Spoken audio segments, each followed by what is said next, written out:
भारत की धरती रहस्यों और अद्भुत कथाओं से भरी हुई है। यहाँ कई ऐसे गांव, किले और स्थान मौजूद हैं जो आज भी इतिहासकारों, वैज्ञानिकों और पर्यटकों के लिए पहेली बने हुए हैं। राजस्थान का कुलधरा गांव उन्हीं रहस्यमयी स्थलों में से एक है। इसे भूतिया गांव या प्रेतात्माओं का गांव भी कहा जाता है। कहते हैं कि यहाँ सैकड़ों साल पहले अचानक लोग अपने घरों को छोड़कर चले गए और फिर कभी वापस नहीं लौटे। इस गांव की वीरानी, खंडहर और रहस्यमयी कहानियां इसे और भी रोचक बना देती। कुलधरा गांव राजस्थान के जैसलमेर जिले से लगभग 17 किलोमीटर दूर स्थित है। ये गांव लगभग 13वीं शताब्दी में पालीवाल ब्राह्मणों द्वारा बसाया गया था।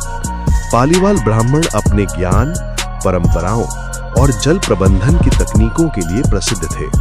पालीवाल ब्राह्मण मूलतः पाली जिले से यहाँ आए थे और उन्होंने जैसलमेर क्षेत्र में लगभग 84 गांव बसाए थे।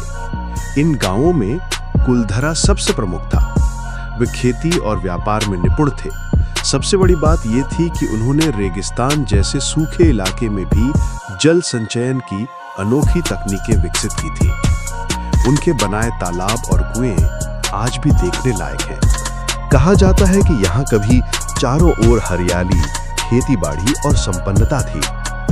गांव में सुंदर मकान, चौड़ी गलियां, मंदिर और कुएं बने हुए थे। इतिहासकार मानते हैं कि लगभग 200 साल पहले यानी 18वीं शताब्दी के आसपास कुलधरा गांव अचानक खाली हो गया।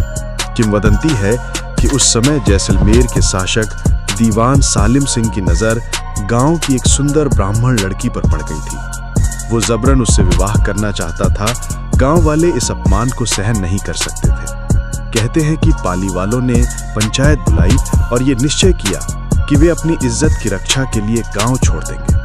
केवल कुलधरा ही नहीं बल्कि आसपास के सभी 84 गांव के लोग रातों रात अपने घर छोड़कर कहीं और चले। ये भी कहा जाता है कि जब गांव वाले कुलधरा छोड़कर जा रहे थे तब उन्होंने इस जगह को श्राप दिया था कि यहाँ कोई भी कभी बस नहीं पाएगा।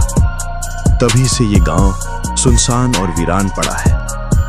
जो भी यहाँ बसने की कोशिश करता उसे असफलता ही हाथ लगती। आज भी ये रहस्य बना हुआ है कि हजारों की संख्या में लोग बिना कोई निशान छोड़े रातों रात कहां चले गए। न तो उनके बारे में कोई ठोस ऐतिहासिक साक्ष्य मिलते हैं और न ही उनकी अंतिम मंजिल का पता चल पाया है। कुछ इतिहासकार मानते हैं कि पानी की कमी और अकाल के कारण लोगों ने गांव छोड़ा होगा, जबकि स्थानीय लोग श्राप और अलौकिक शक्तियों की कहानियों पर विश्वास करते। आज कुलधरा पूरी तरह खंडहर बन चुका है। यहाँ टूटे फूटे मकान, खाली गलियां और वीरान मंदिर दिखाई देते हैं। पूरा गांव लगभग 6 किलोमीटर क्षेत्र में फैला हुआ है। यहाँ घूमते समय ऐसा लगता है जैसे समय थम गया हो। भारतीय पुरातत्व सर्वेक्षण विभाग यानी ASI ने इस स्थान को संरक्षित स्मारक घोषित किया है।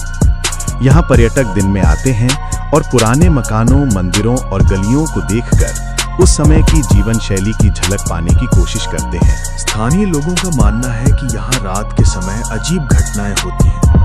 कुछ लोग दावा करते हैं कि उन्होंने यहाँ पर आवाजें सुनी, कदमों की आहट महसूस की और रहस्यमयी परछाइयां देखी। इसलिए प्रशासन ने यहाँ रात में रुकने पर पाबंदी लगा रखी है।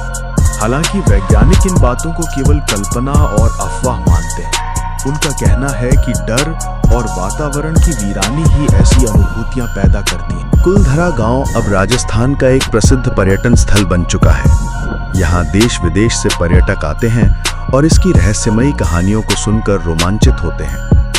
फिल्मकारों और डॉक्यूमेंट्री निर्माताओं के लिए भी ये स्थान आकर्षण का केंद्र है। कुलधरा गांव भारतीय इतिहास की उन अनसुलझी पहेलियों में से एक है जो आज भी लोगों को आकर्षित करती है। यहाँ की वीरानी, खंडहर और रहस्यमयी कहानियां इसे अलग पहचान देती हैं। चाहे ये गांव श्राप के कारण उजड़ा हो या अकाल के कारण, लेकिन इसमें कोई संदेह नहीं कि ये भारतीय संस्कृति और परंपरा का अद्भुत उदाहरण है। कुलधरा हमें ये सिखाता है कि इज्जत और स्वाभिमान के लिए लोग सब कुछ छोड़ सकते हैं, यहाँ तक कि अपना बसाया हुआ गांव भी।